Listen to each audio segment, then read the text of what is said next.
वो भी धोखे में हो गया और हम इतने बड़े राजा बने, तो अब मैं कन्याओं को उठा उठा करके लाऊंगा, एक जेल में बंद करूंगा, और जब ढेर सारी कन्याएं हो जाएंगी तो मैं उनका दान करूंगा।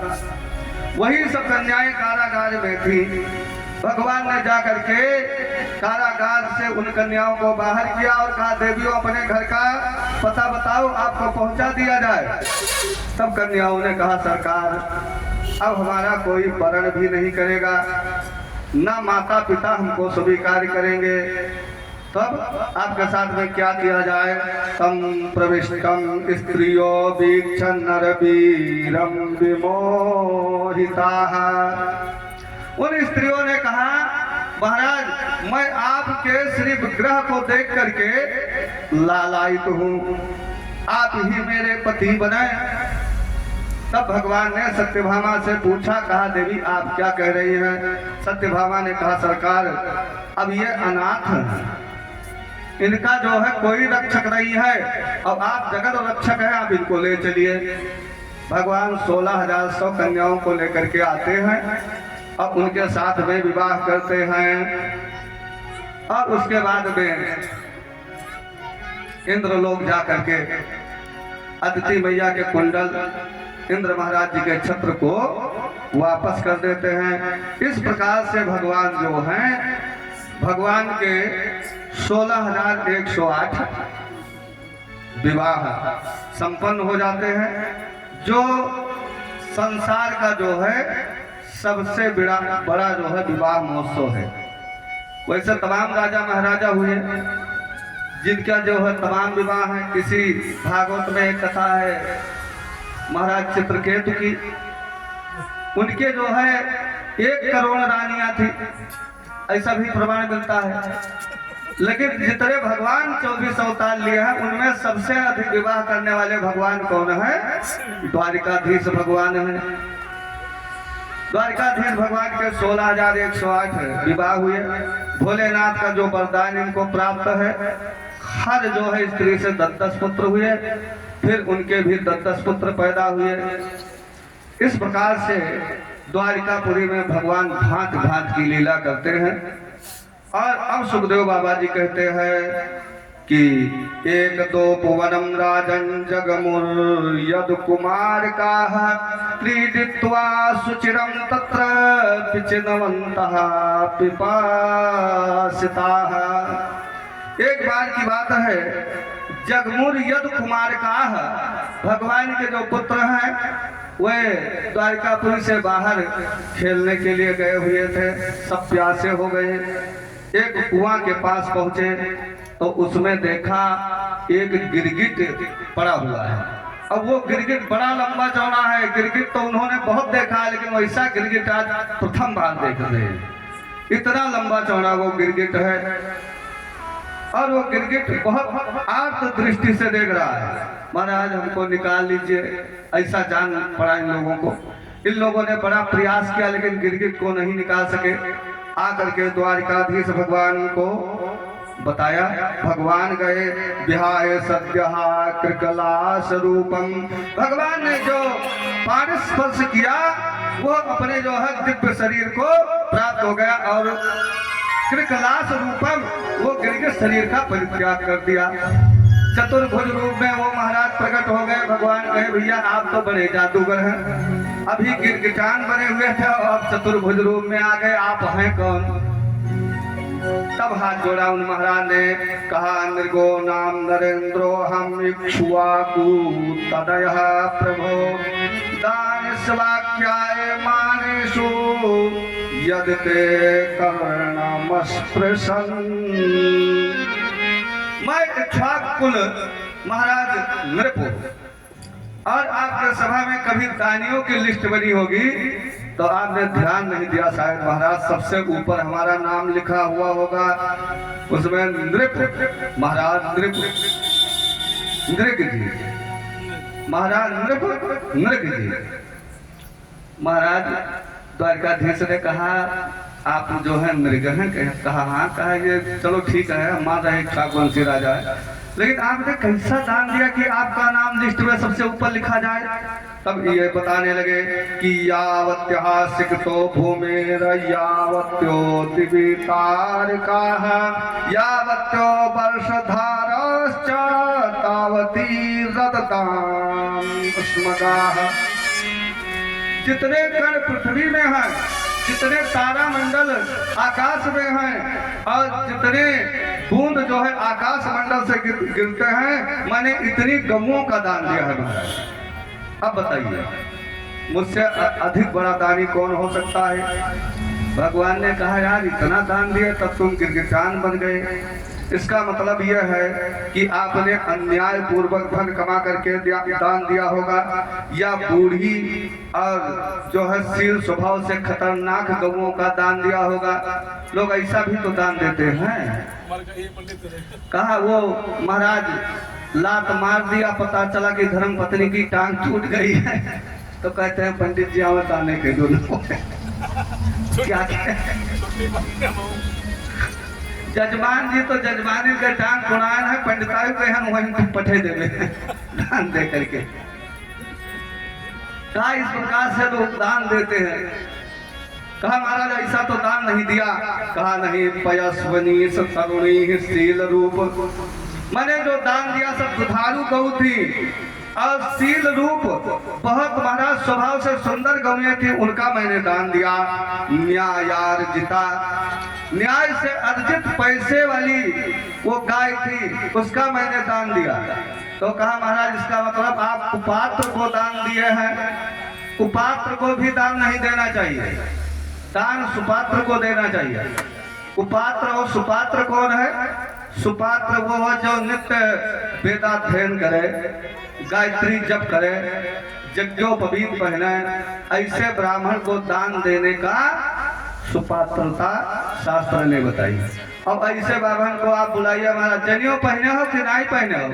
नहीं जनियो तो पहन के नहीं आए हैं, तब का हुए 12 बहने में। अच्छा चलो जो है जगह मन चंगा करे कठौती में गंगा उठो, बिना जनियो के उठो, क्या मतलब है यार? तो ऐसे जो है सुपात्र को दान दिया जाता है, उसका सारा फल मिलता है। तो महाराज आपने किसको दान दिया है? कहा तपः श्रुत ब्रह्म वदान्य सभ्य, जो तपस्वी ब्राह्मण थे, श्रुत वेद संपन्न ब्राह्मण थे, मैंने उनको दान दिया है। तब ये गड़बड़ी कहाँ से हुई? कहा गड़बड़ी ऐसे हुई, मैंने एक दिन एक ब्राह्मण को एक गौ दान दे दिया, वो उसके हाथ से छूट गई, मेरी गौशाला में आ गई। अब मैंने वही गौ दूसरे दिन दूसरे ब्राह्मण को दान दे दिया। वो ब्राह्मण उस गौ को लेकर के जा रहा था, उसी ब्राह्मण के द्वार से उसने देखा, कहा महाराज ये तो हमारी गौ है। वो ब्राह्मण कहने लगा हमारी है। दोनों आपस में विवाद करने लगे और दोनों कहने लगे कि हमको ये महाराज मृग से प्राप्त हुई है। अब दोनों पंचायत के लिए महाराज मृग के पास में आए। मृग ने दोनों ब्राह्मणों से कहा इस गौ को मत ले जाइए, इसके स्थान पर मैं 1-1 लाख गौ जो है दोनों ब्राह्मणों को दे रहा हूँ, लेकिन हमें क्षमा कर दीजिए। तो शास्त्र के नियम है, आपको किसी ने दान दिया है, यदि आप उस दान को नहीं ले जा रहे हैं तो आपको जो है गौ घात का फल प्राप्त होता है, गौ मारने के बराबर पाप प्राप्त होता है। यदि किसी ने दान देने के लिए कह दिया और संकल्प किया और बाद में दान नहीं दिया तो उसको भी गौ हत्या के समान पाप लगता है। तो अब दोनों ब्राह्मण सोच रहे हैं कि कौन गौ हत्या का जो है पाप खाम खा ले, ये 1 लाख गौ करेगा क्या? दोनों ब्राह्मण अंत में पूछने लगे, कहा राजन ये बता दो ये हमारी गौ है? तो महाराज इसे मूड़ी हिला दे। दूसरा ब्राह्मण पूछेगा महाराज हमारी है? तो वो भी ऐसे जो है मुड़ी हिला दे। दोनों ब्राह्मण कुपित हो गए। कहा महाराज जाओ, कालांतर में तुम गिरगिट हो जाओगे, क्योंकि गिरगिट जैसा रंग बदल रहे हो और सिर को हिला रहे हो। ऐसा कह करके ब्राह्मण चले जाते हैं। अब जब महाराज नृग की शरीर शांत हुई जमपुरी को गए तो जमराज जी ने कहा महाराज आपने दान तो बहुत दिया है, लेकिन ब्राह्मण के द्वारा आप श्रापित है, तो पहले श्राप आप झेलेंगे कि पुण्य आप झेलेंगे? तो कहा महाराज पहले आप श्राप हमको जो है श्राप का फल दीजिए। जो श्राप का फल इनको दिया गया तो ये गिरगिट बन गए और आकर के इसी द्वारिकापुरी के पास एक कुआं में निवास करने लगे। भगवान ने कहा भैया आपने तो आज मुक्ति पा लिया, लेकिन ये हमारे परिवार वाले हैं, इनको कुछ शिक्षा दे दीजिए। तब जो है महाराज नृग ने कहा कि ना हम हालाहलम मन्ने विषम यस्य प्रतिक्रिया कुलम समूलम दहते ब्रह्मस्वारणि पावकः। महाराज नृग ने कहा कि मैं उस विष को विष नहीं मानता हूँ। किसको? जो समुद्र मंथन में निकला, क्योंकि विष का काम है मार देना, लेकिन विष का पान जो है भोलेनाथ जी ने पिया और भोलेनाथ जी को नहीं मार पाया, तो इसका मतलब है कि उस विष का भी उपाय है, दवा है, हालाहल विष का भी उपाय है। लेकिन मैं ब्राह्मण रूपी धन को महाविष मानता हूँ। कहा क्यों? क्योंकि अगर जो है वो समुद्र मंथन का विष जो व्यक्ति पीता वही मरता, लेकिन ये ब्राह्मण रूपी धन उनको दिया गया दान अगर किसी तरीके से अपने पास आ जाता है तो वो व्यक्ति तो फंसेगा ही फंसेगा। कुलम समूलम दहती का उसका कुल समूल जो है वो प्रज्वलित हो जाएगा, टह जाएगा, दुखी हो जाएगा। तो इसलिए जो है ब्राह्मण को दिया गया दान जो है गलती से हाथ में नहीं आना चाहिए, उसका धन जो है हाथ में नहीं आना चाहिए, ये प्रयास रखना चाहिए। ऐसा जो है महाराज नृग ने समझाया है। महाराज नृग भगवान के कृपा पात्र होकर के और भगवत धाम चले जाते हैं। इस प्रकार से भगवान की भांत भांत की लीलाएं हैं। भगवान जो हैं राजसूय यज्ञ कराते हैं युधिष्ठिर महाराज जी के यहाँ, और उस राजसूय यज्ञ में नियम है कि सारे ब्राह्मण जो है सारे ब्राह्मण शिक्षा देते हैं राजा को कि आप अब जा करके सारे राजाओं को जीत आइए। तब तक यहाँ यज्ञशाला इत्यादि निर्माण हो रहा है। सब राजा जीते गए, लेकिन जरासंध महाराज जीते नहीं गए। भगवान अर्जुन और भीम जा करके जरासंध महाराज जी से युद्ध करते हैं और उस युद्ध में जरासंध महाराज जी को मरवा देते हैं भीम के द्वारा। अब ये राजसूय यज्ञ कराने लायक जजमान बन चुके हैं युधिष्ठिर जी। राजसूय यज्ञ होने लगी। अब ये हुआ कि राजसूय यज्ञ में अग्र पूजा किसकी की जाए? लोगों ने कहा द्वारिकाधीश से बढ़कर के सुपात्र कोई नहीं है, इन्हीं की पूजा की जाए। अब यही बात जो है महाराज युधिष्ठिर चाहते भी थे। अग्र पूजा भगवान की जो हुई, वहां पर भगवान के बुआ का लड़का बैठा हुआ था, उससे बर्दाश्त नहीं हुआ और वो उठ करके जो है सभा में खड़ा हो गया और खड़ा होने के बाद में गाली देने लगा भगवान को। और जो गाली देना प्रारंभ किया, जो पांडव जो हैं धनुष बाण लेकर के उसको मारने के लिए खड़े हो गए। भगवान ने मना कर दिया, कहा जो है इसको मारो मत। जब इसकी 100 गाली पूरी हो जाएगी समझ लीजिए इसकी आयु वहीं पर छीड़ हो गई। अब वो गाली देता गया, भगवान देखते गए, भगवान देखते गए। उसके बाद में भगवान ने जो है अपने सुदर्शन चक्र से शिरहा क्षुरांत चक्रेण जहारा पततो शिरहा, भगवान ने छुरे के समान धार वाले अपने चक्र को भेजा और इस प्रकार से शिशुपाल का वध कर दिया। बोलिए द्वारिकाधीश भगवान की। शिशुपाल जी का वध हुआ, राजसूय यज्ञ हुई और उस यज्ञ में जो है द्रौपदी ने दुर्योधन का अपमान किया और उसके बाद में उसी वचनों का प्रतिकार करने के लिए महाभारत युद्ध हुआ और महाभारत में तमाम जो है दैत्य और राक्षस मारे गए। फिर भगवान ने साल्व का उद्धार किया है। साल्व का उद्धार करने के बाद में पांडरक और जो है उसके मित्र काशीपति का उद्धार किया और अब जो है दंतवक्त्र का उद्धार करते हैं। देखिए ये शिशुपाल जो है यही पूर्व जन्म का रावण है। शिशुपाल का भगवान ने उद्धार किया। और यह दंतवक्र जो है यह कुंभकर्ण है। कुंभकर्ण जब आया भगवान से लड़ने के लिए तो कुंभकर्ण को देख करके जितने बंदर भालू थे कहा कि इसमें तो हमें अकेले ही दे दीजिए। उसमें ऐसे लोग कहने लगे कि जो बिल्कुल जो है निरीह किस्म के सैनिक थे वो भी कहने लगे कि हम लड़ने नहीं जाएंगे और किसी का काम नहीं, हम अकेले इसको सफा कर देंगे। क्यों? क्योंकि कुंभकर्ण ऐसी हालात में आया। कैसे आया? कुंभकर्ण दुर्मद संगा चला दुर्ग तज से न संगा। उसके पास ना तो अस्त्र शस्त्र है, ना लाठी डंडा है, ना सैनिक है। तो जितने छोटे छोटे बानर थे कहा भैया आप लोग बैठे, हम अकेले निपट लेते हैं। भगवान से कहा भी इनको पता नहीं है कि यह है कौन। अब महाराज एक टोली को भेजा। अब जैसे टोली गई तैसे उसने सांस लिया, जब सब नाक के द्वारा पेट में चले गए कुंभकर्ण के। वो सारे बंदरों को खा रहा है, कोई कान से बाहर आ रहा है, कोई आंख के बगल से निकल आ रहा है। कुंभकर्ण जो है वही दंतवक्र बना। यहाँ पर सुखदेव बाबा कहते हैं एक पदाति संक्रुद्धो गदा पाणि प्रकंपयन पद्भ्याम इमाम महाराज महासत्तो व्यदृश्यत। वो जो है दंतवक्र भगवान से लड़ने के लिए आया, ये हाथ में गदा लिए हुए है और पृथ्वी को कपा रहा है। द्वारिकाधीश भगवान गदा लेकर के निकले और इस दंतवक्र का वध करते हैं। उसके बाद में विदुरथ का उद्धार करते हैं। अब पृथ्वी पर लगभग दैत्यों का उद्धार हो चुका है। सुखदेव बाबा जी से राजा परीक्षित ने प्रश्न किया। क्या प्रश्न किया?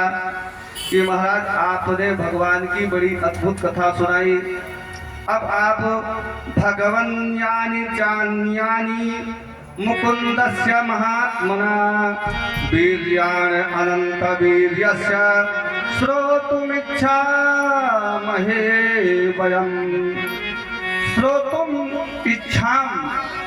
अब मुझे यह सुनने की इच्छा है कि जिससे भगवान के अनंत कारुण्य और अनंत उनके बल के पराकाष्ठा का अनुभव हो, ऐसी आप कोई जो है अलौकिक कथा सुनाइए।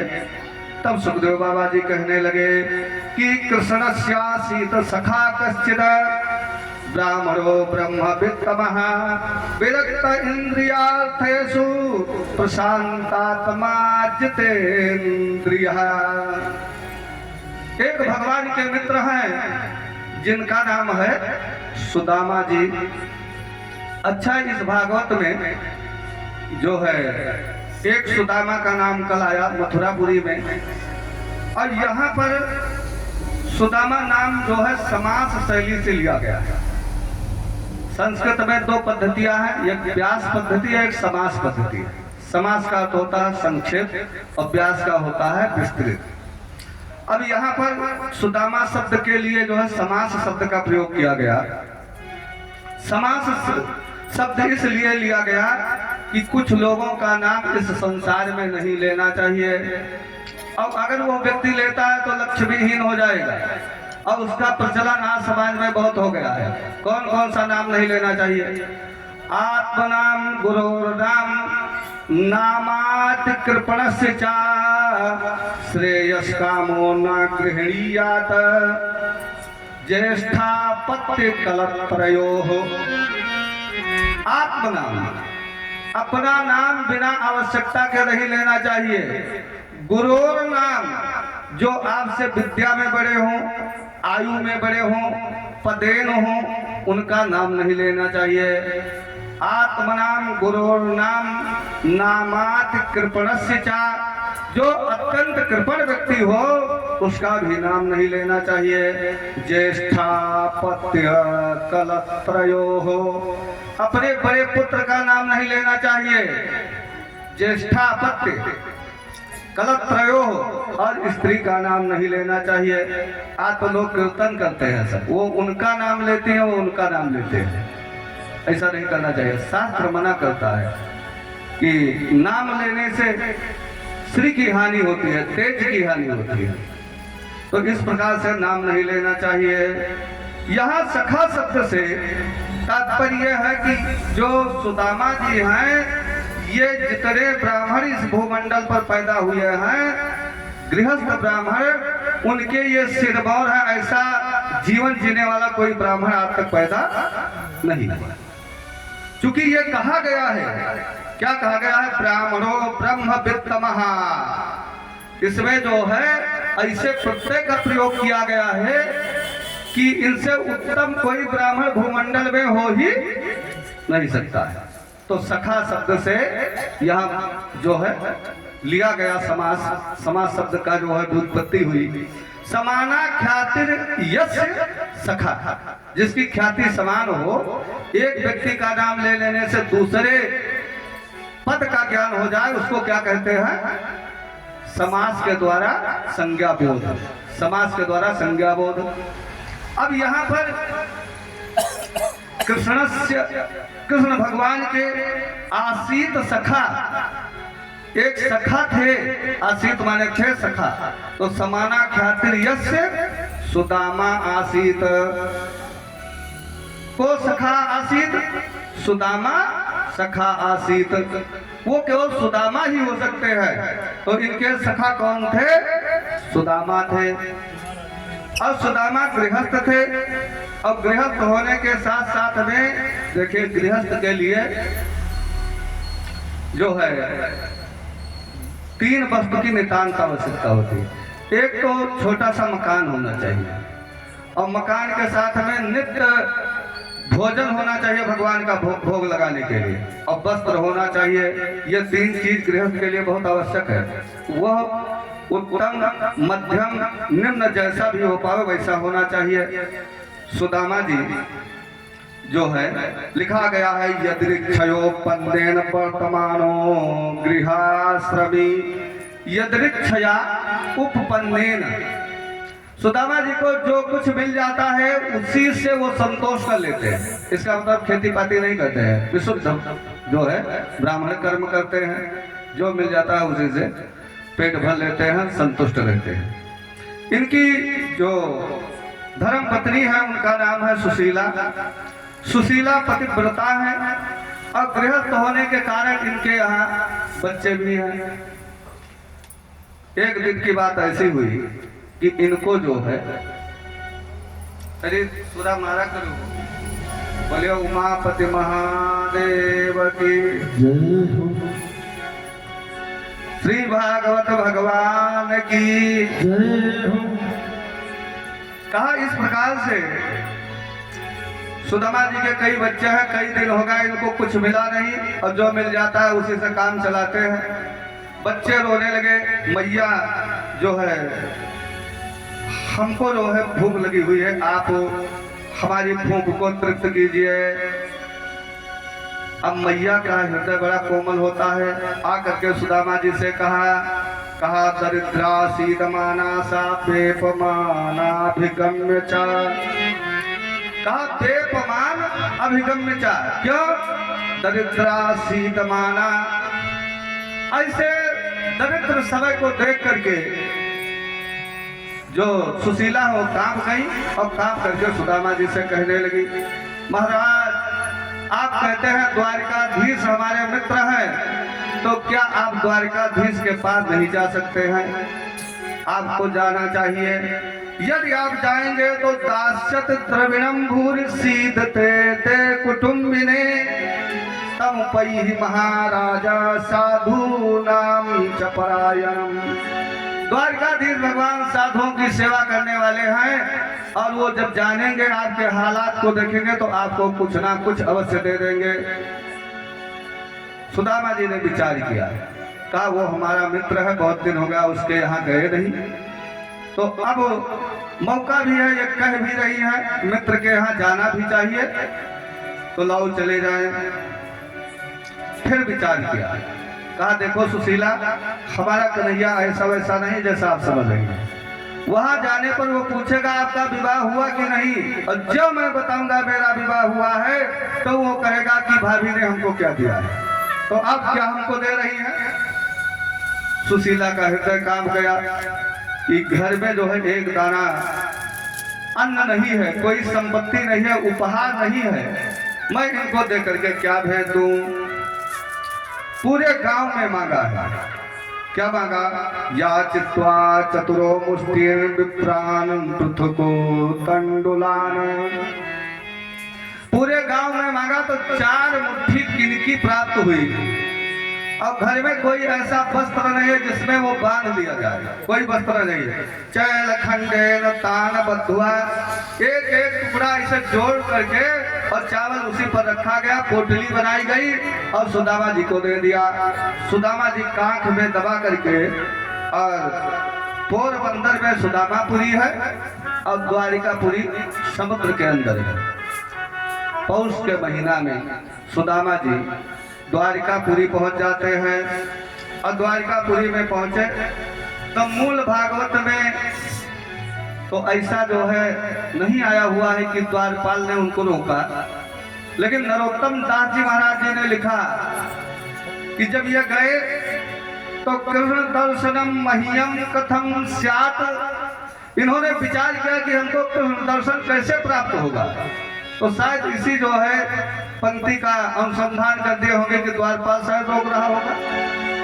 द्वारपाल ने अगर रोका तो सुदामा जी उससे बार बार कह रहे हैं कि भैया वो हमारे मित्र हैं, आप जाकर के एक बार सुदामा नाम कहेंगे, बस इतना पर्याप्त हो जाएगा, और कुछ बताने की जो है उसमें बात नहीं है, आप जाकर के कहिए। भगवान अपने राज सिंहासन पर बैठे हुए हैं, बड़े बड़े दिक्पाल देवता सब सभा में उपस्थित हैं, सब भगवान की सेवा में अनुरक्त हैं। द्वारपाल पहुंचा और भगवान के चरणों में विनयान्वित होकर के कहने लगा, कहा शीश पगा न झगा तन में, प्रभु जाने को याही बसे कही ग्रामा, धोती फटी सिलकी दुपटी, अरुपाय उपाय की नहीं सामा, द्वार खड़ो तुझ दुर्बल एक रहो, चकिसो वसुधाय अभिरामा, पूछत दीन दयाल को धाम, बतावत आपनो नाम सुदामा। भगवान ने जो सुदामा नाम सुना, त्यों महाराज बिल्कुल असावधान होकर के ना तो अपने पीताम्बर को संभाला, ना जो है भगवान अपने उपाहना को पहना, और हाय सुदामा कहते हुए अपने सिंहासन से चल पड़े। अब जितने सेवक है, कोई भगवान के उपाहना जूता को लिए हुए है, कोई पीताम्बर को लिए हुए है, और द्वारिकाधीश भगवान भागते भागते सुदामा जी के पास पहुंचे और पहुंच करके सुदामा जी को जो है अपने जो है दोनों भुजा पास से जो है आश्लेष किया, फेंटा। अब फेंकने के बाद में ले गए और उसी राज सिंहासन पर बैठाया जिस पर द्वारिकाधीश भगवान बैठते थे। रुक्मणी मैया से कहा, ये ब्राह्मण देवता हैं, लाओ पहले इनका चरण प्रक्षालन किया जाए। स्वर्ण थाल आई, गंगा जलाया। भगवान ने विचार किया कि गंगा जल से अगर सुदामा का चरण पखारा जाए तो यह सुदामा का अपमान ही होगा। क्यों? क्योंकि गंगा जल हमारा चरण धोवन है। अब अपना चरण धो करके किसी ब्राह्मण का चरण धोया जाए तो एक प्रकार से अपमान है। इसलिए नीचे परात को लगा दिया और किनका आवाहन किया है कि प्रीतो द्वेमुंच बिंदुना नेत्राभ्याम पुष्करे क्षणाः। नेत्राभ्याम, दोनों नेत्रों के द्वारा, तृतीय द्विवचन, दोनों नेत्रों के द्वारा भगवान के अश्रुपात होना प्रारंभ हो गए। अच्छा, ये भगवान के अश्रु है कौन? सरयू मैया हैं, इनको नेत्रजा कहा गया है, जो भगवान के नेत्र कमल से प्रकट हुई है। सरयू मैया का वहां पर आवाहन किया गया। बोलिए सरयू मैया की जय। सरयू मैया का आवाहन करके और सुदामा जी के जो है चरण का प्रक्षालन कर रहे हैं। नरोत्तम दास जी कहते हैं कि ऐसे बिहाल प्यवाइन सो पग कंटक जाल लगे पुन जोए, हाय महादुख पायो सखा, आए नहीं तह दिल खोए। देख सुदामा की दीन दशा, करुणा करी करुणा निधि रोए। पानी परात को हाथ छुयो नहीं, नैनन के जल सो पग धोए। सरयू के जल सो पग धोए। ऐसे जो है भगवान ने सुदामा जी के चरण का प्रक्षालन किया है। और चरण का प्रक्षालन करने के बाद में जैसे भगवान की बड़ी बड़ी यज्ञों में पूजा होती है, इसी प्रकार से जो है सुदामा जी की पूजा किया। अब पूजा करने के बाद में अब सुदामा जी से बात करना प्रारंभ किया कि समावृतेन धर्म के भार्यो ढा सदृशी नवा। अरे महाराज, जब यह बालक पढ़ने जाता है तो 25 साल तक ब्रह्मचारी रहता है, और जब वहां से घर आता है तो आचार्य जी कहते हैं कि अब आपको विवाह करना चाहिए। इसीलिए कहा गया आचार्य आज्ञा गरीयसी, आचार्य आज्ञा श्रेष्ठ होती है, जाओ बेटा विवाह करो। तो आप आए, विवाह किया कि नहीं किया? हाँ महाराज मैंने विवाह किया। भगवान ने कहा यार आपने विवाह किया तो हमको बुलाया नहीं। सुदामा जी लज्जित से हो गए। अब जो है सुदामा जी ने द्वारिकाधीश भगवान से पूछा, कहा सरकार आपने विवाह किया? कहा महाराज एक दो नहीं 16,108 विवाह किया। तो कहा चलो ठीक है, एक में आप नहीं बुला पाए, दो में नहीं बुला पाए तो किसी में बुला लेते। 16,108 में भगवान ने कहा भैया हमारा विवाह किसी दिन तारीख रख करके नहीं हुआ है, सारा जो है आकाश वृत्ति में ये विवाह संपन्न हो गया। तो जब हमें ही नहीं पता था कब दुल्हा बन जाना है, तो आपको हम बरतिया कैसे बनावे? ये तो हमारे पास संकट था। ऐसे दोनों मित्र जो है बात कर रहे हैं। अच्छा, दो मित्र जब मिलते हैं, बाल सखा लंगोटिया यार, जब वो मिलते हैं तो कुछ बात ऐसे सनकी मटकी में कर जाते हैं कि मजा तो ले लेते हैं, अगल बगल वाले नहीं जान पाते हैं। भगवान सुदामा जी से बात कर रहे हैं, क्या कह रहे हैं कि एक बार गुरु जी ने कहा कि हे पुत्रों जाओ संध्या के लिए, यज्ञ के लिए संध्या ले आओ, लकड़ी ले आओ। तो हम लोग लकड़ी लेने के लिए जंगल में गए और वहां पर पहुंचे। बरसात होने लगी, हम लोग वृक्ष पर रात्रि भर रहे, आप जड़ाए भी थे। सुदामा जी हंसने लगे। ये केवल भगवान समझ रहे हैं और सुदामा जी समझ रहे हैं। देखिए सुदामा जी वो जो चना खाए वो त्याग था। सुदामा जी का बहुत बड़ा त्याग है और भगवान इसीलिए सुदामा जी के ऋणी। क्यों? ऐसा जो है आचार्य मत है कि वो चना जो है किसी सिद्ध महात्मा का था। चोर जो होते हैं ये महात्मा और डाकू एक भी नहीं देखते हैं, जहां पहुंचे महाराज वही अपनी कला दिखाते हैं। एक चोर इसी महात्मा के घर में चला गया और देखा कि महात्मा के घर में कुछ नहीं था, वही चना की पोटली थी। इसी को ले चलो, उसी पोटली को लेकर के चला। रास्ते में सांदीपनी जी का आश्रम आ गया, सोचा लाओ देखा जाए इसमें कुछ मिल जाए। आश्रम में गया तो उसको कुछ सामग्री मिल गई, वो चना वही भूल गया, वो सामग्री लेकर के चला गया। इधर जब महात्मा प्रातः काल देखा कि नाश्ता किया जाए, चना नहीं था, तो उसने श्राप दे दिया, कहा जो दुष्ट मेरा चना लेकर के गया है वो भी दरिद्र हो जाएगा खा करके। और हम लोग भी यही करते हैं, अगर कोई कुछ उठा ले जाए तो जाओ तुहार निर्बंस हो जाए, दरिद्र हो जाओ, थोड़े कुछ न रह जाए। ऐसे वो महात्मा था तुम्हारे जैसे, वो भी खूब कहा जम करके, लेकिन वो महात्मा था, उसकी बाड़ी सत्य थी। अब गुरु माता ने देखा आश्रम में वो पोटली में चना बना हुआ रखा हुआ है, वही जो है सुदामा जी को दे दिया, बेटा ले जाओ और दोनों लोग इसको खा लेना। अब सुदामा जी विचार कर रहे हैं कि जे न मित्र दुख होए दुखारी, उन्हें बिलोकत तिन्हें बिलोकत पातक भारी। अगर मैं चना अपने मित्र को दे दूंगा तो ये दरिद्र हो जाएगा, अगर चना मैं खा लेता हूं तो ये सुखी हो जाएगा, मैं दरिद्र हो जाऊंगा। कन्हैया का पूरा प्रयास है ये चना हमको मिल जाए, लेकिन सुदामा जी चोरी चोरी उस चना को खा गए और फर्क नहीं लगने दिया कन्हैया को।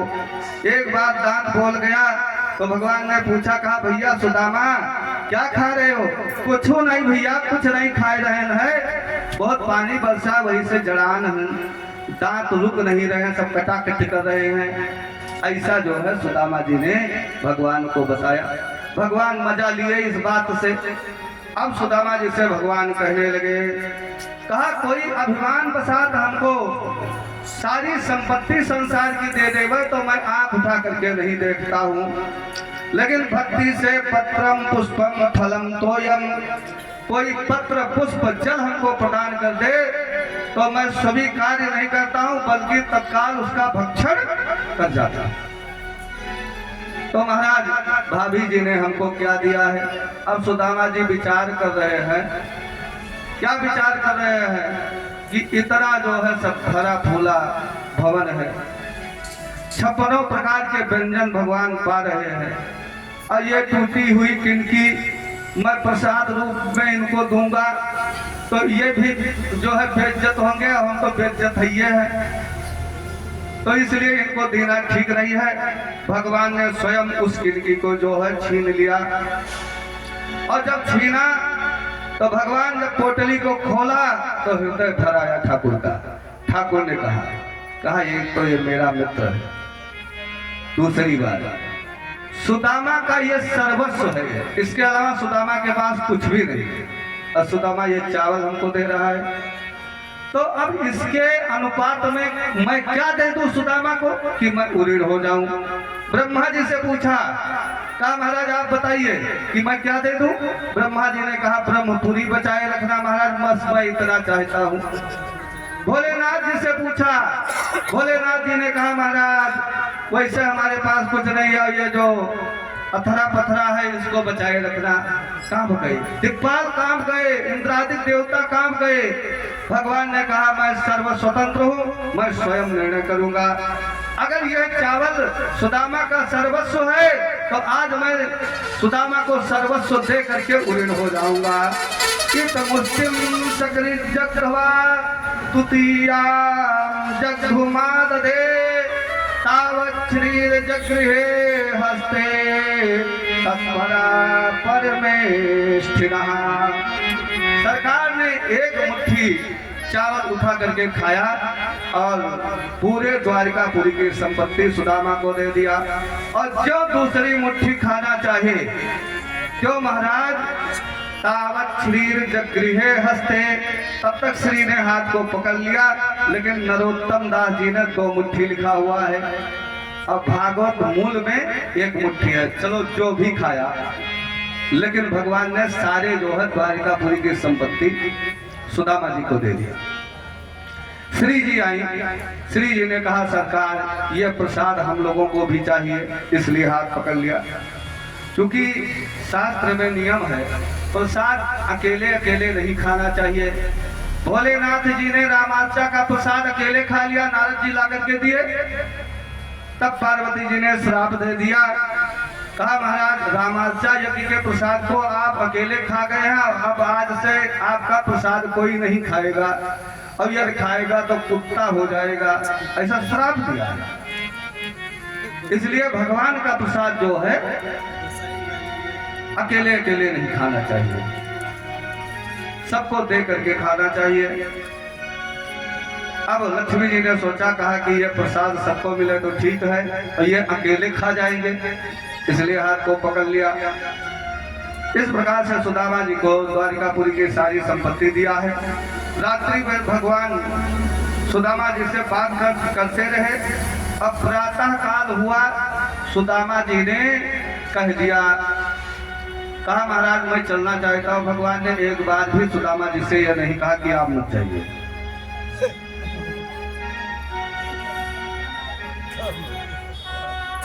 लिखा गया है व्यापारी और पाहुना दिया और तुरंग जो जो नाना करत है क्यों क्यों निखर रंग। व्यापारी आप अंगूठा खरीदने गए, वो कह रहा है 150 रुपए का है, आप कह रहे हैं 100 का दे दीजिए। नहीं नहीं इसमें नहीं हो सकता, दूसरा आप ले लीजिए, उसमें चाहे 100 दे दीजिए।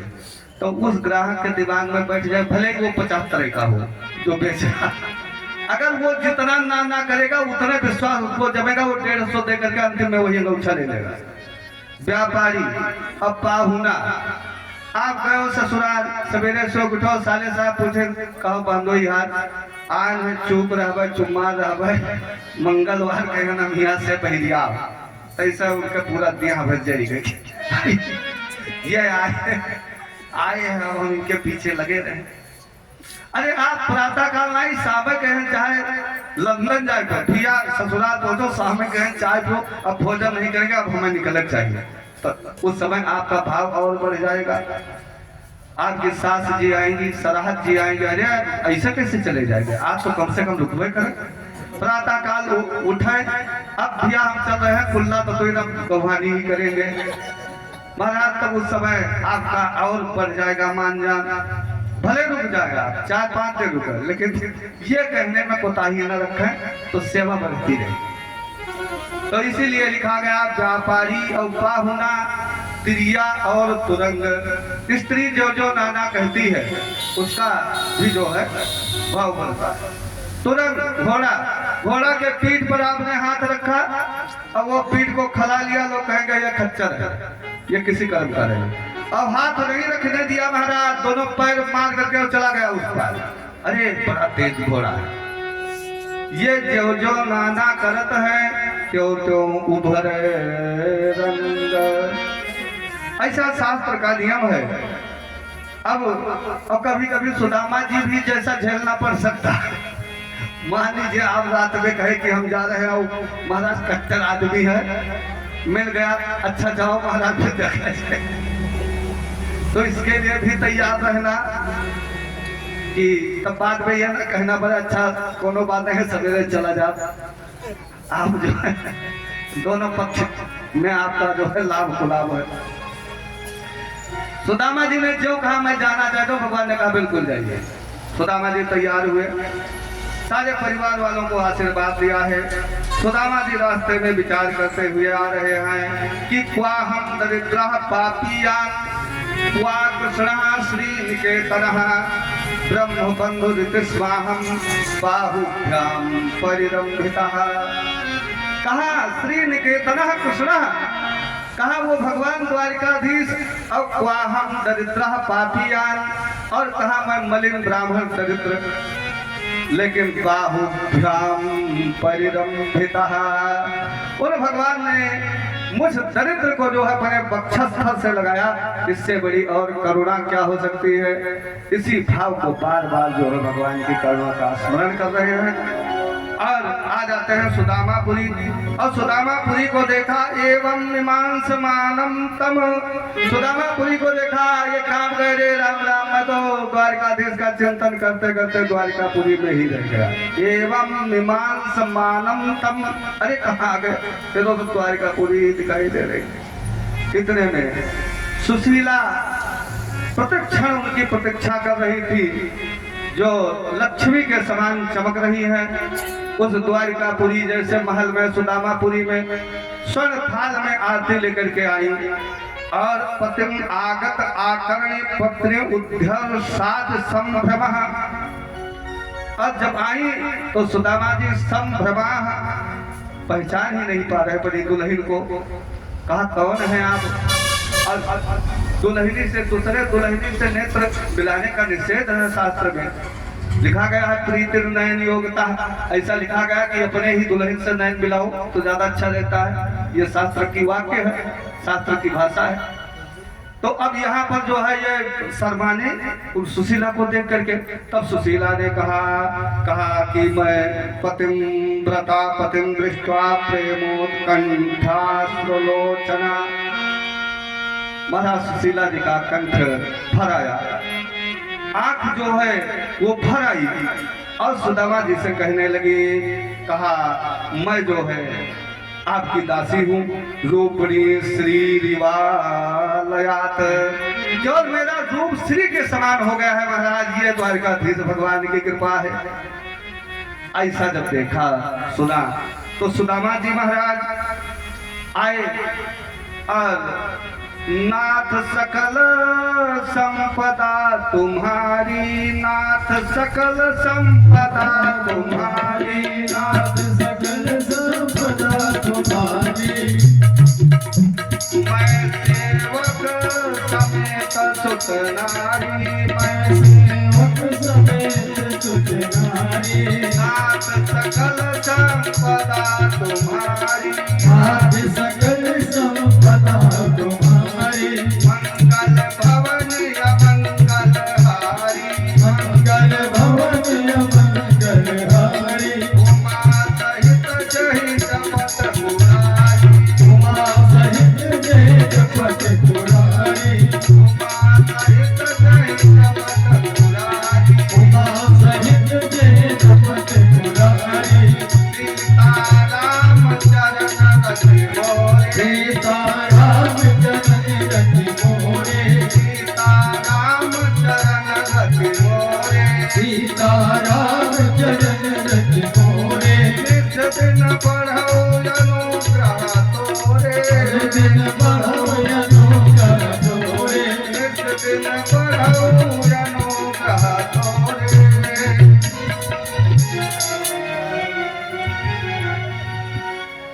सीता राम चरण रति मोरे और निस्दिन बढ़ो अनुग्रह तोरे। यही बात यहाँ पर लिखी गई कि इत्थम व्यवसितो बुद्ध्या भक्त्योति वज्रदारतरः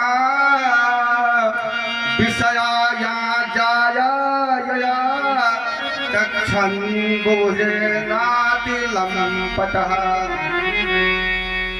सुदामा जी विचार कर रहे हैं कि देखो ये सारी संपत्ति अब वो सुशीला जो श्री के समान लगने लगी है, तो अब ये तो संपत्ति सरकार की हो गई, ये सरकार की दी हुई संपत्ति है, ये पुत्र सरकार के हो गए हैं। अब तो मैं उनका दासत्व स्वीकार करने लायक हूँ, स्वामित्व कहाँ हमको प्राप्त हो सकता है। सारी संपत्ति को प्रणाम किया और विचार कर रहे हैं कि विषयाय जाया, ये जो विषय होता है ये जीवात्मा को मलिन कर देता है और जीवात्मा इस विषय में फंस करके और वो जो है परमात्मा भजन को जो है नहीं करता है। विषय का मतलब है संपन्नता। विपन्नता में मैंने कितना अच्छा भजन किया कि द्वारकाधीश भगवान का यह स्नेह हमको मिला कि क्वा हम दरिद्रः पापियान् और श्री कृष्ण श्रीनिकेतन बाहुभ्याम परिरम्भिता, अपने बाहों से परिरम्भण किया और आज ये संपन्नता आ गई, मैं इसका स्वामी बन जाऊंगा तो बुद्धि में दाग लग जाएगी और चित्त में ये विषय बैठ जाएगा, विषय रूपी दाग लग जाएगा और वह परमात्मा हमसे दूर हो जाएगा। तो इसलिए यह जो कुछ भी मिला हुआ है इसको भगवत प्रसाद समझना चाहिए और जब प्रसाद आप समझ करके इसका भोग करेंगे तब परमात्मा प्राप्ति होगी, अन्यथा महाराज आप और हमको भी नरक ही जाना पड़ेगा। ये शरीर जो है ये भगवान की कृपा से प्राप्त हुई है केवल भजन के लिए। एक निर्गुण है, उस निर्गुण में मुख्य जो है 3 शब्द का ज्यादा प्रयोग किया गया है, गुजरिया, चुनरिया और पियवा, 3 शब्द आया है। गुजरिया का अर्थ है जीवात्मा, नगरिया का अर्थ है शरीर, चुनरिया का अर्थ है शरीर और नगरिया का अर्थ है वह स्थान जहाँ पर आपको जाना है। ऐसा जो है इसमें बताया गया है। तो क्या कह रहा है निर्गुण कि कहते हैं कि बैठल रोवेली गुजरिया हो, चुनरिया में दाग लग गई। बैठल रोवेली गुजरिया हो, चुनरिया में दाग लग गई। बैठल रोवेली गुजरिया हो, चुनरिया में दाग लग गई। बैठल रोवेली गुजरिया हो, चुनरिया में दाग लग गई। कैसे जाई पिया के नगरिया हो, कैसे जाई पिया के नगरिया हो, चुनरिया में दाग लग गई। कैसे जाई पिया के नगरिया हो, चुनरिया में दाग लग गई। बैठल रोवेली गुजरिया हो, चुनरिया में दाग लग गई। बैठल रोवेली गुजरिया हो, चुनरिया में दाग लग गई।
चुनरिया में दाग लग गई।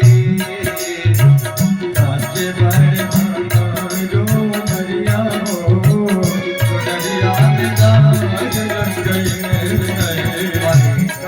रोवेली गुजरिया हो,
चुनरिया में दाग लग गई।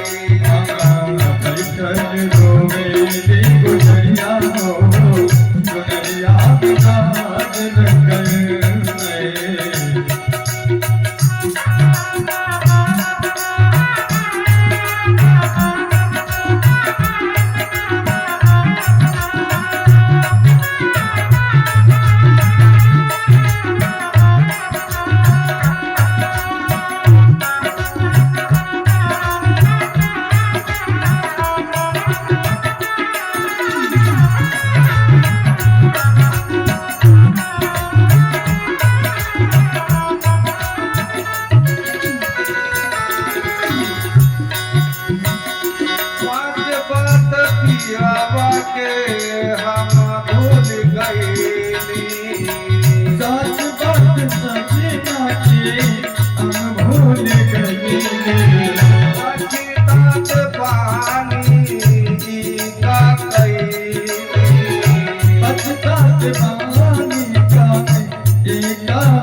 कैसे छोड़ा आइब कैसे हम पियावा के मोहम्मद खाइब कैसे हम पियावा के मोहब्बत खाइब बरसल अखिया के बदरिया हो चुनरिया में दाग लग गई बरसे लखिया से बदरिया हो बदरिया दाग लग गई गुजरिया हो चुनरिया में दाग लग गई बरसे रोएगी गुजरिया हो बदरिया दाग लग गई कैसे जाई पिया कैसे जरिया हो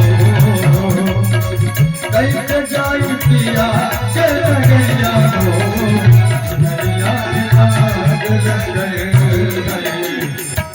चल रोवे गुजरिया हो गुजरिया दाग लग गए चल तुम्हारे गुजरिया हो गुजरिया दाग लग गए गुजरिया दाग लग गए गुजरिया दाग लग गए इस प्रकार से सुदामा जी ने किसी भी विषय की तरफ आंख उठा करके देखा नहीं, केवल भगवान का भजन कर रहे। ये परम पवित्रतम कथा सुखदेव बाबा जी ने महाराज परीक्षित जी को सुनाई। और बंधुओं, अब जो है द्वारिका वासियों का जो है नाश की कथा है। जो वस्तु अपनी सीमा तक पहुंच जाती है, सीमा के बाद में उस वस्तु को अब पीछे आना है। यदुवंशियों की एक सीमा है। कितनी सीमा है? सुखदेव बाबा जी कहते हैं इतनी सीमा है कि कैलकुलेटर में अंक नहीं छप सकता है, इतने वे परिवार हैं। महाराज कोई आंकड़ा एक कहा, मैं क्ल्यू दे रहा हूं, उससे आप लगा लीजिए कि यदुवंशी कितने थे।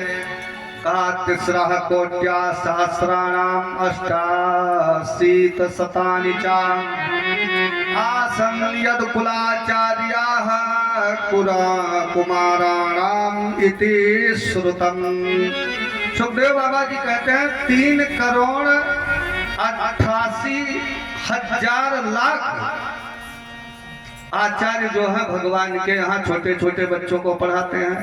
3,88,00,000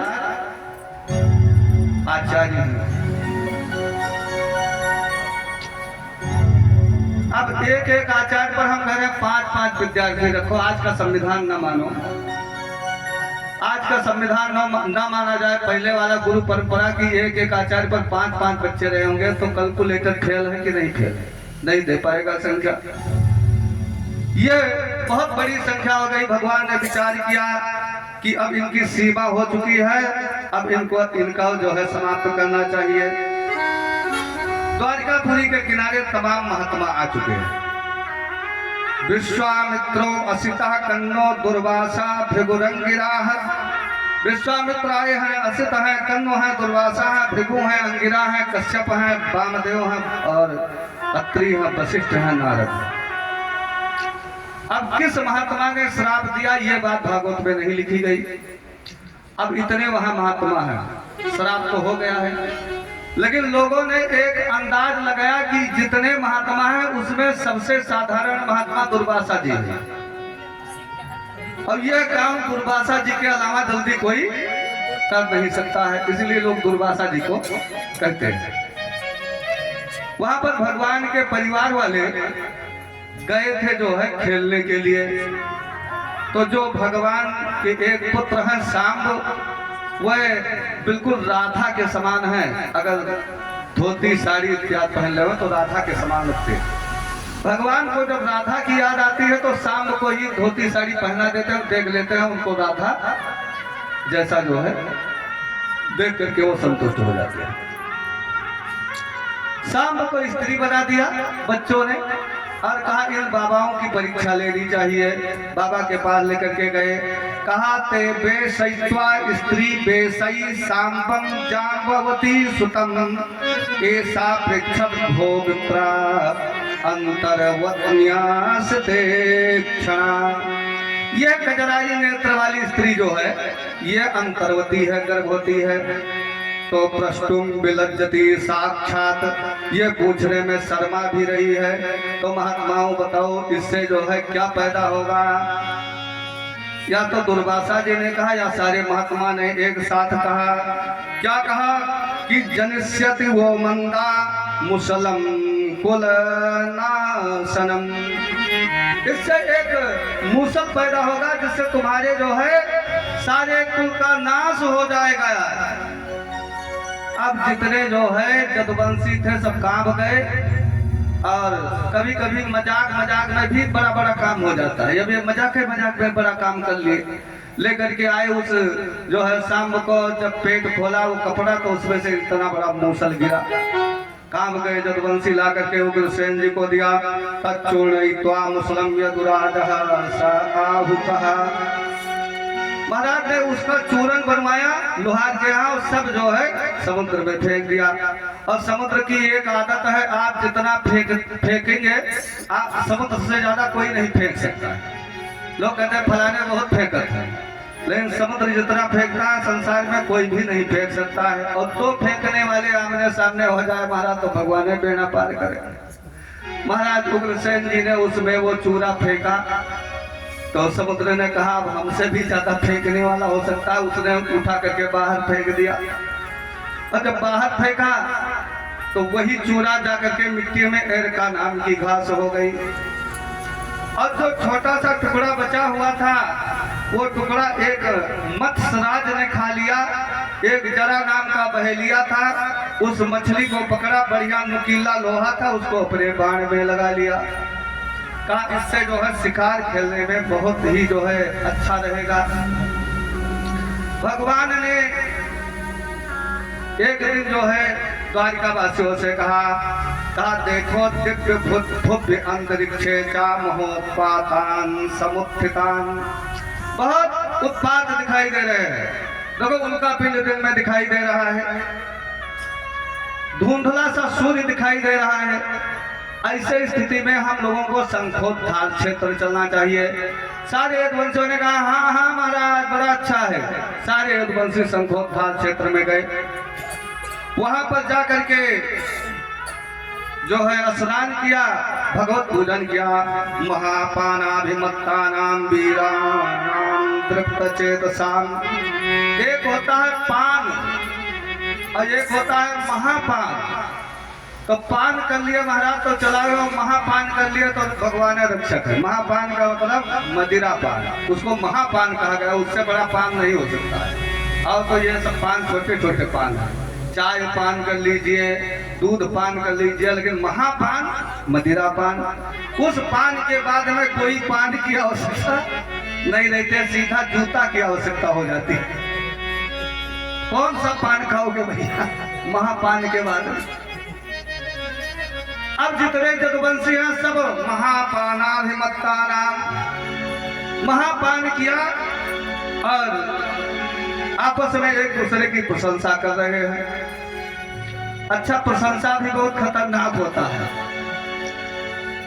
एक अभी जो है जल्दी की बात बता रहा हूँ, जहाँ मैं रहता हूँ ऐसे छोटे छोटे बच्चे रहते। तो एक बच्चा इतना खतरनाक है कि वो ऐसे 3-4 बच्चे थे, तो वो भी कुछ कहे होंगे, लेकिन जो इसने कहा वो सुनने योग्य बात है।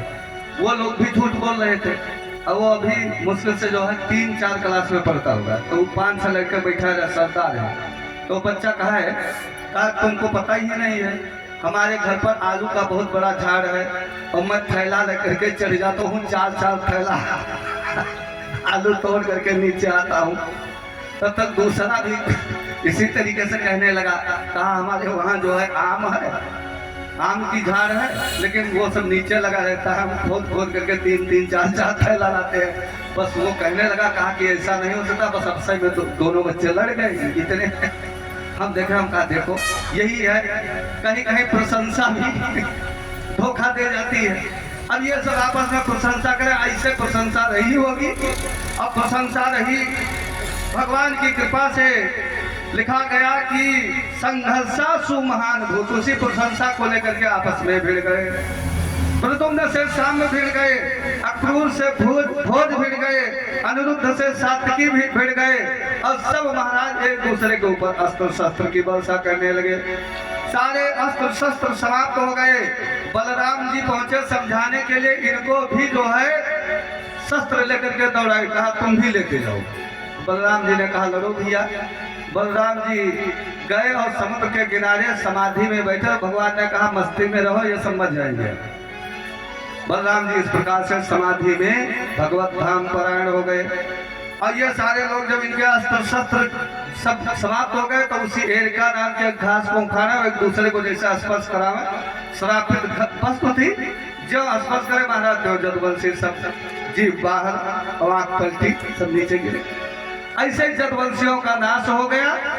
और भगवान आज भी वो पीपल का वृक्ष है शंखोत्थान क्षेत्र में,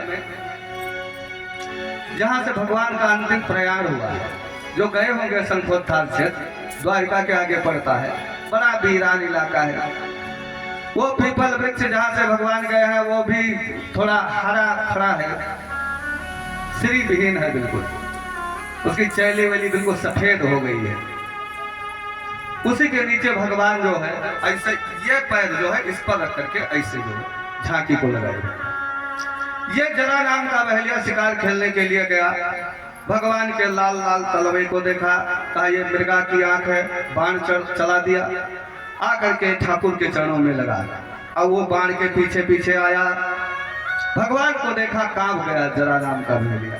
भगवान ने कहा जरे तुम घबराओ मत, यार तुम मेरे बाली हो, तूने झूठा कलंक लगाया था महाराज, आप छिप करके हमको मारे हैं।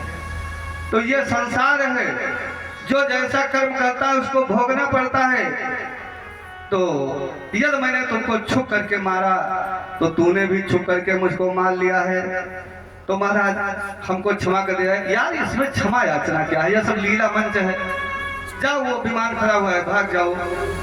या ही तुम मदनुज्ञातः स्वर्गम सुकृतनाम पदम, देखो वो पद, जाओ यार वहां पर स्वर्ग लोक का जो है विमान आया, बाली जो है स्वर्ग लोक को चला जाता है बंधुओं। इधर दारू नाम का साथी भगवान के गले में जो तुलसी की माला पड़ी हुई है, नित्य तुलसी की माला भगवान धारण करते हैं, तुलसी पत्र की माला, उसी की सुगंध को सूंघता हुआ, वैजंती माला की सुगंध को सूंघता हुआ दारू नाम का साथी आया। भगवान की वो दशा देखा, भगवान ने डांटा, कहा मूर्खानंद, यह संसार है, ये ऐसे जाएगा, यहाँ किसी को नहीं रहना, तू भी जाएगा। इतने में देखते देखते भगवान का जो है रथ चला गया। और भगवान ने दारू नाम साथी को बताया, कहा जाओ और जो ये द्वारिकापुरी है वहां पर जितने लोग शेष बचे हैं सबको बाहर निकाल लो। जो स्त्री सती होना चाहती है वो सती हो जाए, सबकी ऊर्ध्व क्रिया करवा देना। और जो स्त्रियां सती होने लायक रही हैं, गर्भवती हैं, उनको अर्जुन के साथ में हस्तिनापुर भेज देना, भागो यहाँ से। अब वो दारू नाम का साथी चला गया। उद्धव जी महाराज पास में बैठे हुए हैं। उद्धव जी से ठाकुर ने कहा महाराज मैं अब जो है गोलोक धाम जाना चाहता हूँ। उद्धव जी ने हाथ जोड़ा, कहा सरकार आपकी इच्छा जो है महनीय है, आप कहीं आ जा सकते हैं। हमें एक शंका है। क्या शंका है?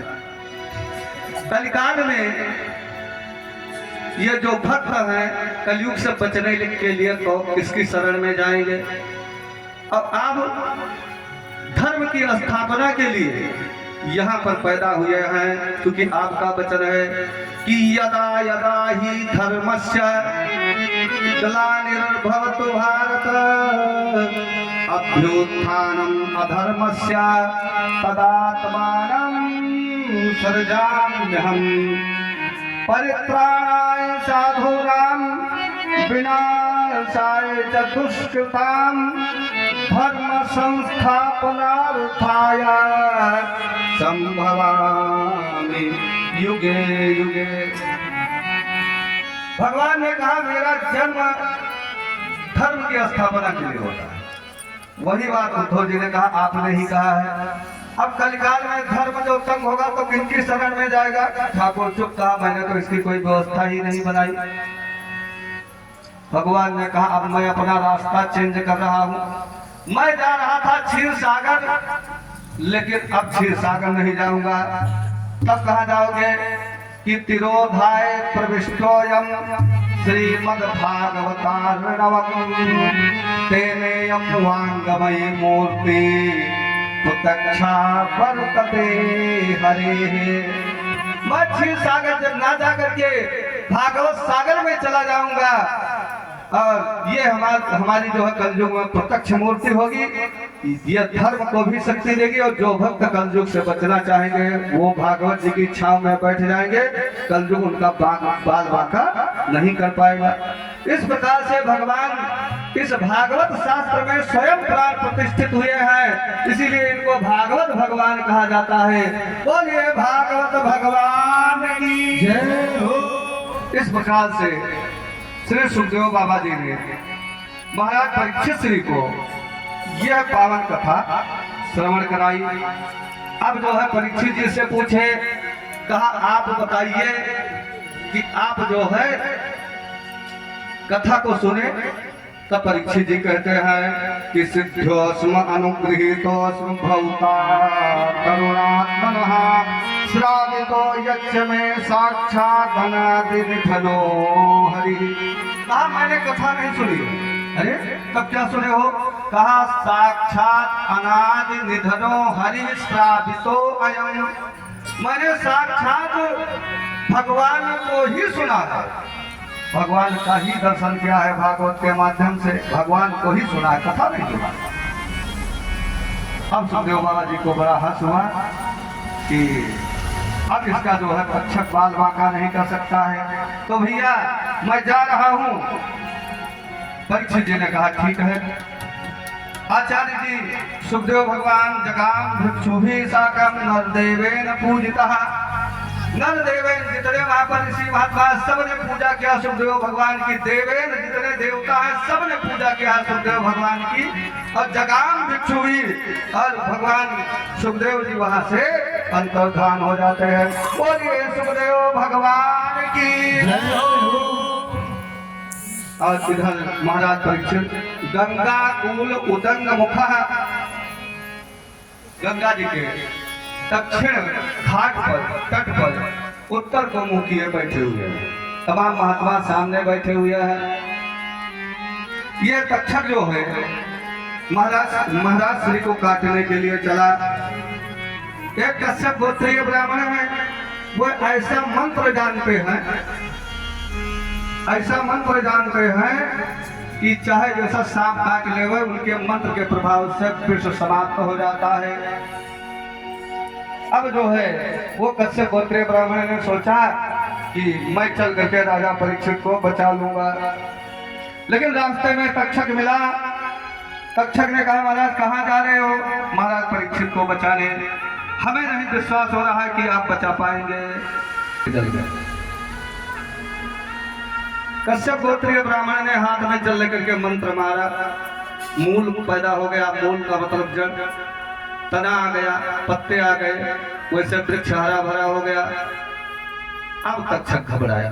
तक्षक ने कहा महाराज वास्तव में आप दिव्य महात्मा है, लेकिन इस जो है पीपल की आयु शेष थी, इसलिए आपने बचा लिया है। और महाराज परीक्षित जी की आयु अशेष हो चुकी है, वो शेष रही। आपका मंत्र जो है निरर्थक हो जाएगा, और आपको धन तो ही चाहिए। देखो मैं सर्पों के मड़ियों की माला देता हूँ। सर्पों के मड़ियों की माला दे दिया, और वो महाराज लेकर के सर्पों की मड़ियों की माला चले जाते हैं। इधर तक्षक ब्राह्मण का वेश बना करके आता है, जय जयकार करता है सभा में, कहता है महाराज श्री से मैं मिलना चाहता हूँ, मैं उनके लिए एक फल लाया हुआ हूँ, वो फल महाराज जी के पास में रहेगा। तो तक्षक उनके पास नहीं आएगा। महात्माओं ने कहा आज आप नहीं मिल सकते महाराज श्री से। महाराज ने स्वयं बुलाया, कहा बुलाओ इनको। बुलाया, एक फल दिया, और वो स्वर्ग का फल, नंदन वन का फल है, बहुत महक रहा है। महाराज ने नाक के पास लगाया फल को, उसमें एक छिद्र दिखाई दिया। भूरे रंग का एक कीड़ा था, कीड़ा निकाल करके अपने गले पर रख लिया। देखते देखते महाराज सभा के समक्ष वो कीड़ा जो है भयानक सर्व के रूप में प्रकट होकर के महाराज परीक्षित जी के शरीर को लपेट लिया। और महाराज परीक्षित जी की दिव्य आत्मा चतुर्भुज के रूप में पहले ही निकल आई। भगवत धाम से वो दिव्य विमान खड़ा हुआ था, उसी पर परीक्षित जी बैठे और स्वधाम गमन कर गए। इस प्रकार से परीक्षित जी को भागवत कथा के द्वारा मोक्ष की प्राप्ति हो गई। वही कथा हमारे सुहृद जजमान श्री घनश्याम पांडे जी व उनकी धर्म भार्या श्रीमती जामवंती देवी अपने पूर्वजों के सुकृत के फलस्वरूप वही कथा दास से आस्वादन किया है और मैंने आप लोगों को सुनाया। अब रही बात आप सुने, हमने सुनाया, इसमें आपकी बड़ी महानता है। क्या महानता है? महानता यह है कि देखिए, अगर स्थान से संज्ञा को देखा जाए तब भी हम बहुत अल्प मात्रा में हैं। आप जमीन पर बैठे हुए हैं तो जमींदार हैं, और हम चौकी पर बैठे हुए हैं तो हमारी संज्ञा चौकीदार की है। और चौकीदार की हैसियत जमींदार के समक्ष न के बराबर ही मानी जाती है। विद्वता में देखा जाए तो मैं उतना पढ़ा लिखा भी नहीं हूँ जितना आप लोग श्रेष्ठ जानकार हैं, पढ़े लिखे हैं। फिर भी आप लोगों ने यह अपनत्व दिया हमारे द्वारा कथित टूटी फूटी वाणी से यह दिव्य भागवत कथा का आस्वादन किया। अब मैं भी यह बचना चाहता था कि भागवत के अलावा अन्यत्र का प्रसंग जो है इसमें ना डाला जाए, लेकिन जो गति रही, हमारी मति रही, वो आप लोगों को मैंने परोसा है। और अभी कल की कथा में भी कहे कि जो सबसे कमजोर होता है उसको लोग ज्यादा संभालते हैं।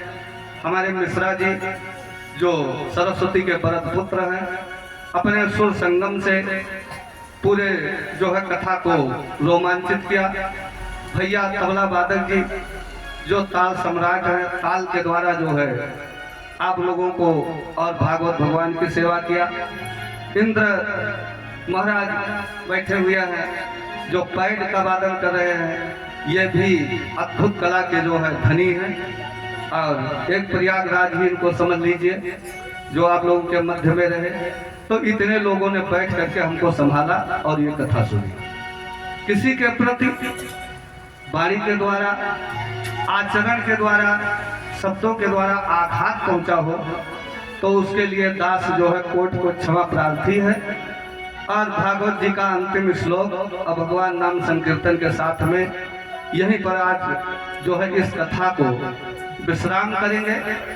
और इसके साथ साथ में एक संदेश है दास का कि कोई भी कथा सुनी जाए बगैर दक्षिणा के उसकी पूर्ति नहीं होती। तो और दक्षिणा व्यास के जो है मनो अनुकूल होनी चाहिए, जो व्यास मांगे उसको देना चाहिए। तो आप सभी श्रोता बंधुओं आज अपने मन में एक संकल्प करेंगे कि आज जो पढ़ते हो, जो वैसा करते हो, ठीक है, ना करते हो तो उनको अपने घर पर एक साहित्य कोई, चाहे तुलसीदास जी की, चाहे वेदव्यास जी की, जैसी आपकी जानकारी हो, एक कोई भी हिंदू धर्म ग्रंथ आप नृत्य पाठ करना लगा दें। यही आज इस भागवत की दक्षिणा हो। कोई भी एक जो न पढ़ते हो, हनुमान चालीसा चालू कर दीजिए। सबसे लाखों ग्रंथ हनुमान चालीसा है।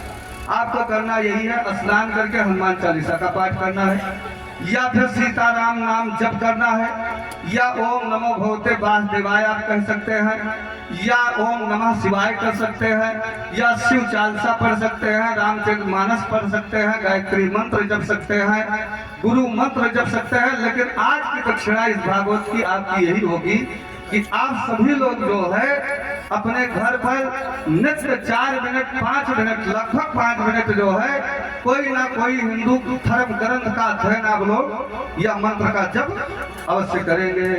यही जो है आज के भागवत की दक्षिणा होगी और सभी लोग इसी संकल्प को पूरा करेंगे, इसी श्लोक का उच्चारण करेंगे कि नाम संकीर्तनम यस्य नाम संकीर्तनम यस्य सर्व पाप प्रणाशनम सर्व पाप प्रणाशनम प्रणामो दुःख शमनस् प्रणामो दुःख शमनस् तम नमामि हरिं परम। तं नमामि हरिं परम्। बस अब एक जो है छोटा सा कीर्तन और उसके बाद में वहीं पर आरती।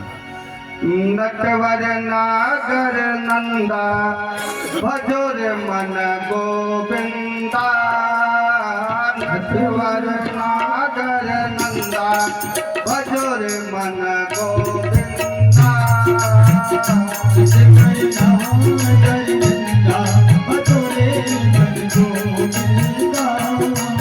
राम सुंदर मुख चंदा भजोर मन गोविंदा श्याम सुंदरे मुख चंदा भजोरे मन गोविंदा।